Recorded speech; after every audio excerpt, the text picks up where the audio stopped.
ما هو الشيء الذي يأكل ولا يشرب. فإذا أكل لا يشبع وإذا شرب مات.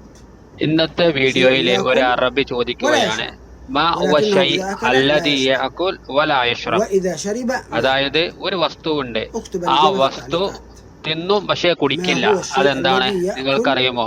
പിന്നെ പറയുന്ന ഇദാ അകല ലാ യശ്ബഅ വഇദാ ശറബ ഉമൗത്. അതായത് അത് എങ്ങാനും തിന്നൽ തുടങ്ങിയ അതിന് മതിയാവൂല, തിന്നും. വഇദാ ശറബ അതായത് കുടിച്ചാലോ ഉടനടി മരിക്കുകയും ചെയ്യും. അതെന്താണെന്നാണ് ചോദിക്കുന്നത്. നിങ്ങൾക്കറിയുമോ? അറിയുമെങ്കിൽ പറയൂ. എന്തെങ്കിലും ക്ലൂ വേണോ? ആ വസ്തുവിനെ നമുക്ക് തൊടാൻ പറ്റില്ല, തൊട്ടാൽ കൈ പൊള്ളും.